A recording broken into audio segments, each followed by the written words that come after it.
Campaign 2018 is sponsored by Wisconsin Hospital Association, Wisconsin Counties Association, Wisconsin Realtors Association, Marshfield Clinic Health System, AARP Wisconsin, and Campaign 2018 partner Milwaukee Journal-Sentinel.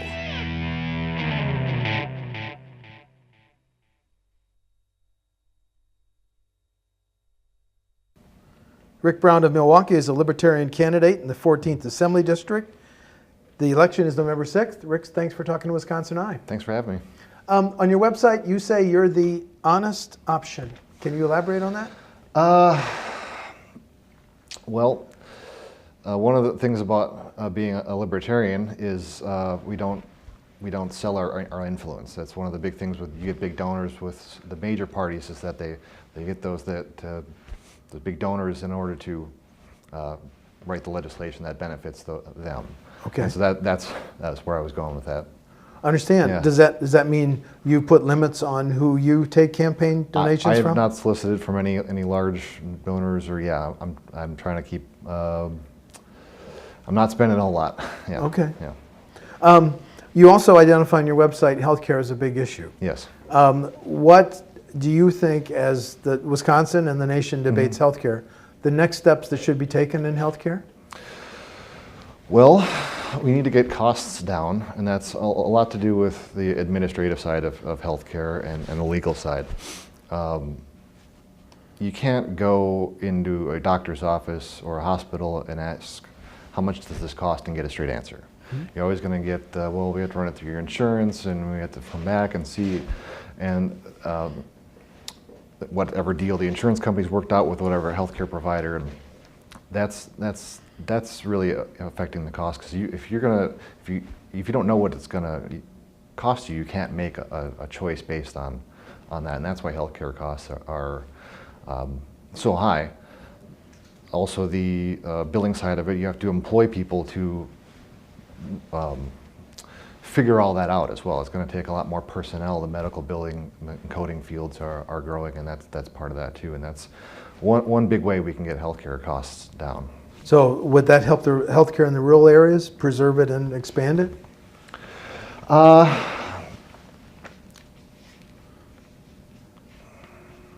don't know if that would directly affect how the rural healthcare access is. Okay. I would imagine that if they had more access to care, there would be more options for care. If there was, that would create, lowering costs could also improve demand.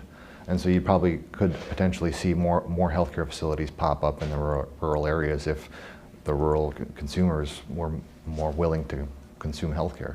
As a Libertarian candidate, do you think state government does not have a role in retaining and recruiting doctors, nurses, and other medical professionals? As far as a necessary function of government, no, I wouldn't say that's the case. I would certainly see how a state does need to have healthcare to function, and the state would do what it can to keep people here, and not just specifically in healthcare, but in all aspects, and that's taxes and roadways and standards of living and all that stuff that the state can affect. Okay. One thing on your website I want to ask you about, health insurance tied to your employer can have negative consequences. How do you mean that, sir? Well, if you lose your health care when you change your job, that's a strong motivation to stay in a job with either a bad job or a bad health care plan. When you leave, you don't get to carry that with you. We have other forms of insurance that it doesn't necessarily tie to your employer. Our car insurance isn't tied to our employment, even though most of us use a car to get to and from work. So it's a strong incentive to stay in a company and that's and not move or not grow, and take risks for a person to grow and grow themselves financially or any aspect. It also then doesn't, encourage competition, because if each individual consumer isn't choosing what healthcare plan, they're getting stuck with whatever the employer picks for them. It's also going to cause problems. Okay. The impasse in the Capitol over how we pay for highways and bridges and construction, How do you think we should pay for our highway future? Well, I'm not opposed to any sort of usage fee. You're not? Not opposed to it on principle. As far as if we're going to talk of possibly installing toll roads, although there's obstacles to doing that as well, particularly on interstate freeways. That's usually not allowed. Federal government doesn't allow the state to put a toll on a federally funded highway. But things like that, they're really the transportation budget. I recently was reading a study from the McIver Institute, and really the problem with transportation funding is not that we don't have enough funds, it's how they're spent. And I think they said if they had just required 2 bids per contract, we would have saved whatever the shortfall was recently. That by just having a single bid, there's no competition. There's no need to bring down costs. They can pad their numbers for whatever they want. And also, another proposal I've heard that I would be in favor of before any increasing in taxes is breaking down the project into smaller projects to allow more smaller time contractors instead of just the big ones we have that can do the big projects. That'll also bring in more competition if we have smaller road projects, or even break it down into sections to allow more bids. So you're not ready yet to raise the gas tax or the vehicle registration fee? There's a lot of savings we can do before we even need to start talking about that.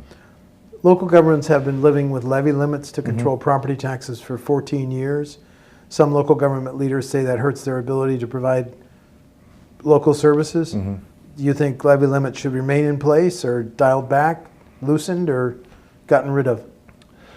Well, I think I'm never opposed to never in favor of a tax increase directly, but as far as giving more local control to the funds and the state imposing how much a city can tax, I wouldn't agree with that. I think we could loosen up the levy limits, but there's also the matter of how property taxes are collected. They collected to the state and then trickle back down. I think if the cities had a direct way to collect their property taxes and then pass on whatever revenues the state requires, I think that would do a lot more to solve the funding problems we have in like the city of Milwaukee, for example. The Foxconn was just given tax breaks, benefits worth potentially billions. Now Kimberly-Clark wants the same tax breaks. When should state government help private businesses?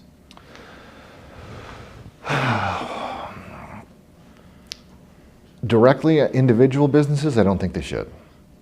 I don't think that's not the free market that's preached by the Republican Party. That's choosing which companies are gonna show up in the state and kind of manufacturing how our economy is going to be artificially. If I was in office, if I was going to try to attract more businesses, it'd be more of a blanket across the board and see who's willing to come here. You can just, instead of giving one company a tax break or a tax credit, we can lower the tax limit for businesses overall, and more people will come up. If you have deals like with Foxconn, you're going to have the next guy like Kimberly-Clark line up, and then the next one, and they're going to want more. They want more. Well, you did this for, what are you going to do for me? And they're going to want more the next time. And that's just not a good way that's not a good tax program. It's not a good tax plan. The current state budget included a significant increase in state aid to K-12 public schools. Do you think the next state budget should include another big bump in state aid to public schools? I don't think so. No? I was researching this recently, and the state of Wisconsin on average spends $11,000 per student per year for public school students. The average private school K through 8 is somewhere around $4,300 per year per student, and high schools are only just shy of $8,000 per student. So our problems with our public education isn't funding. I believe the private schools can do it better is because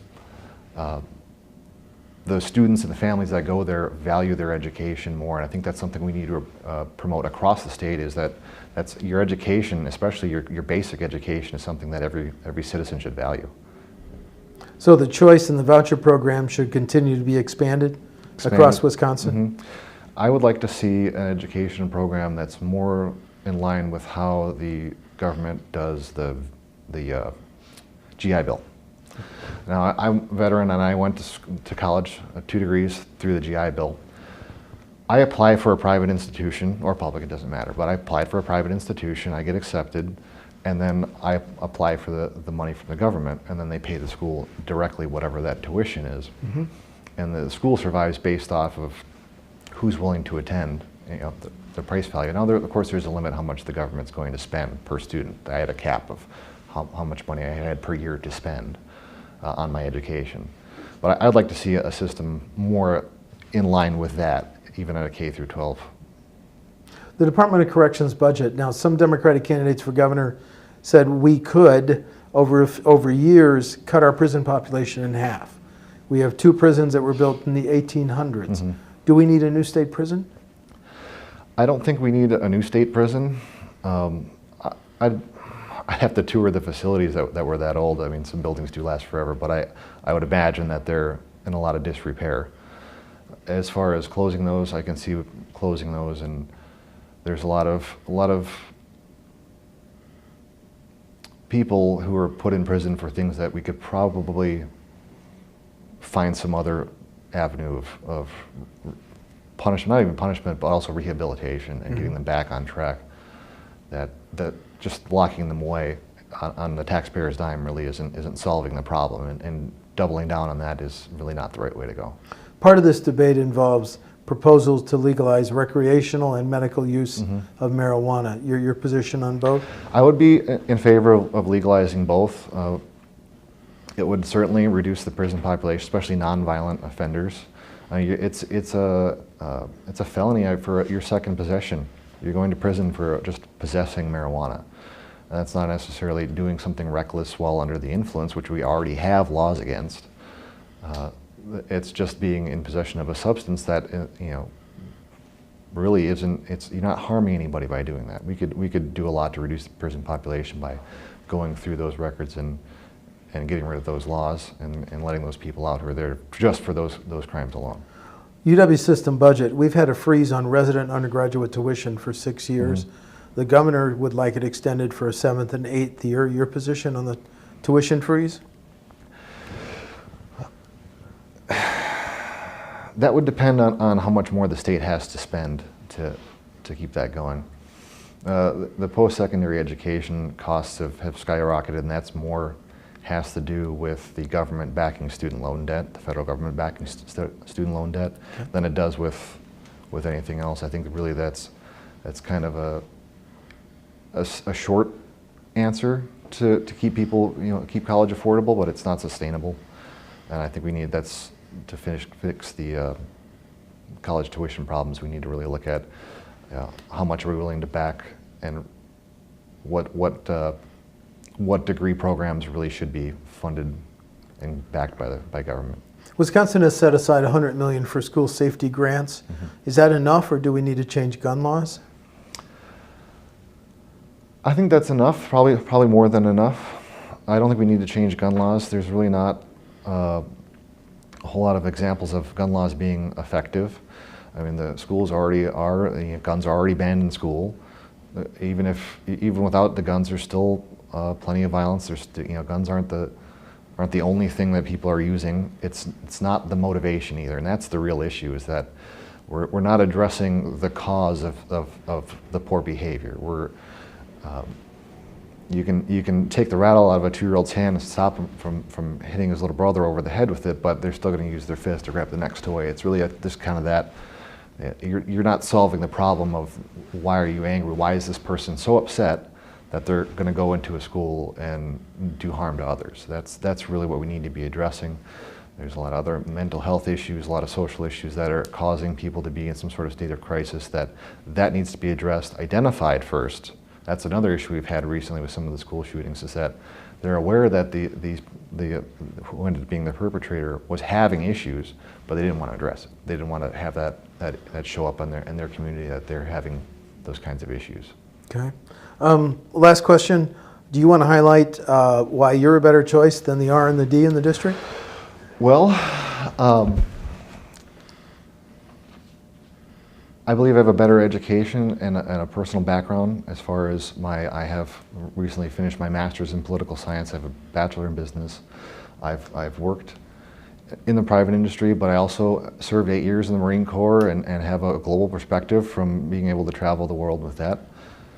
I have the background understanding of government from my experience in that. Also my serving as a secretary for the Libertarian Party of Wisconsin.